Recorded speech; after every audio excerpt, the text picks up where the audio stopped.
Living outside the country gives you an opportunity to learn and study what other people, other countries are doing. It's an experience that I think it was worth it, though it came in an unplanned manner. But it is, in retrospect, I think this kind of break was necessary.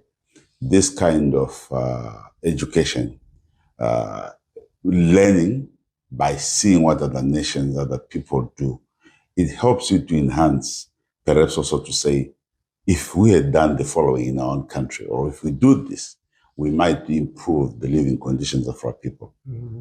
But it also speaks to my desire and the views of many to say, Munagagwa is a problem. Let's take him head on. The whole idea was to say, we've got to send Munagagwa packing by whatever means necessary. So participating in that election should have seen us get rid of this man, because the challenges, the problems he has caused, the untold pain on our people is just too much. As we sit in this place, in the diaspora and elsewhere, you come across many tormented Zimbabwean souls who are yearning to be in their country, who want to participate in the growth and development of their country, not just politics, but in the social and economic spheres.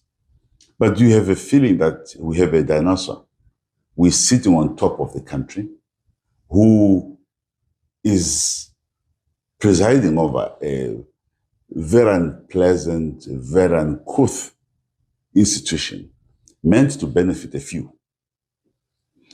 A person who can publicly declare fellow countrymen as enemies of the state, who has no room to unite a people, to say, let's all come together and build our country. But what comes to mind is a selfish altruism, a desire for him to have the best women in the country, the best cars in the country, most money in the country, control all the industries in the country, control all the gold in the country, to an extent where even his own farm has become the new agricultural show society of Zimbabwe. Everybody must troop down to Prikab. If you want to see agriculture in Zimbabwe, you've got to see it in Prikab. What nonsense is that? The whole country, everything is not working. Everything is collapsing. How the best subtract the good that they might have put across. These are the learning processes in the country. One would have hoped, therefore, that if there were mistakes, and there were mistakes that were identified, going forward, that those should have been corrected. You can't say this is bad, and from bad, you go to worse. I think what we now have is worse. The situation is much more untenable. The situation is much more difficult for everybody in the country. We've basically become a pariah state. Nobody takes us seriously. I mean, you have a head of state who can't be invited on a state visit by any given country. What does that mean? He's not been invited to Japan, Korea, serious countries, Germany, and so forth, to say, come on, let's share ideas. Let's go to Dubai to sell gold, and to go to China for some few medical arrangements, and then you come back. Let's tell it. Well, that's what I'm saying. The true story has not been told. But what happened to it, very regrettable instances. And I have said before that we need a Truth and Reconciliation Commission at some point to deal with the pains that our people have gone through, all the way from 80s to the 2008. There are still so many other instances in between, the Zamaras of this world and so forth. That must be brought to closure one way or the other by carefully bringing together everybody and say, I am angry, I'm aggrieved because of the following issues.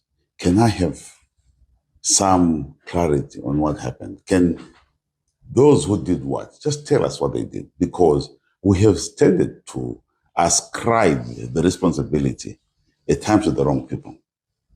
But what must be accepted is that a lot of people who said our country has had a violent DNA for too long a time. Even the dispossession of the land in the early 18th century, 18th century, the struggle for independence, all that stuff. It has created this DNA in Zimbabwe, which you and I are now talking about. Just 2008 is a period, but there have been so many incidences in the past and even instances after 2008, which are of major national concern. What I would not want to beat about the bush here is to accept that there is a lot that has happened, but this we need to confront and bury that ghost once and for all. Munagagwa is not killing people, is it? But Munagagwa has been the architect of most of the violence in our country. And you know that. You don't want to come here and tell me that you don't know. But Munagagwa has been at the center. Just go and read the reports of what's been happening in the gold mines in Kwekwe. The reports that came to cabinet of the people who are being hacked. What has been happening there, which everybody there knows in the country. The police reports, which is why Kasikuwere is to live outside the country. There are files and files of investigations of what type of a person this guy is. And that's why when some of us opposed his ascendance to power, we did so because we kind of knew the character we're dealing with. But in politics, you can't run and jump on top of a cliff and say, this is what I know about this person. We adopted a method to say that this one can't. Mr. President, if we have to choose the leader, because Mugabe clearly said, even to me in Mexico, Kasikuwere, I'm stepping down. I'm going now.